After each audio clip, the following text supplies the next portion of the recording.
अस्सलाम वालेकुम दोस्तों, क्रिकेट की ताज़ा तरीन अपडेट हासिल करने के लिए मेरे चैनल को सब्सक्राइब कर लें। पाकिस्तान की नुमाइंदगी उस्मान खान ने तमाम कश्तियां जला दी। उस्मान खान ने यूएई को सेंट्रल कॉन्ट्रैक्ट खत्म करने का नोटिस भेज दिया।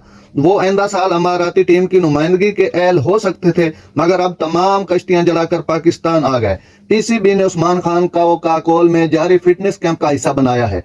उन्होंने HBL PSL 9 में मुल्तान सुल्तान की जानिब से उम्दा परफॉर्म किया। 2 सेंचुरियां और इतनी ही 50s की मदद से वो 430 रन बनाकर बैटर में दूसरे नंबर पर रहे। इस कारकर्दगी से सिलेक्टर की तवज्जो उनकी जानिब मबजूल हुई। जराये ने बताया कि उस्मान खान ने गुज़श्ता रोज अमाराती क्रिकेट बोर्ड को अपना सेंट्रल कॉन्ट्रैक्ट खत्म करने का नोटिस भेज दिया है। इसमें उन्हें पीसीबी से भी कानूनी मुशावरत मिली। वो अब मुकम्मल तौर पर पाकिस्तान क्रिकेट में अपना मुस्तकबिल बनाना चाहते हैं। अमारात क्रिकेट बोर्ड ने उनको माली मुश्किलात से बचाने के लिए सेंट्रल कॉन्ट्रैक्ट भी दिया। रवां साल ILT T20 में उन्होंने मकामी खिलाड़ी की हैसियत से गल्फ जायंट्स की जानिब नुमाइंदगी।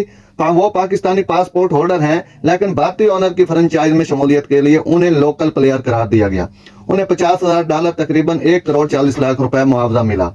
उन्हें पाकिस्तान में किसी ने यकीन दहानी कराई है कि वो न सिर्फ न्यूजीलैंड से सीरीज बल्कि वर्ल्ड कप स्क्वाड में भी शामिल होंगे।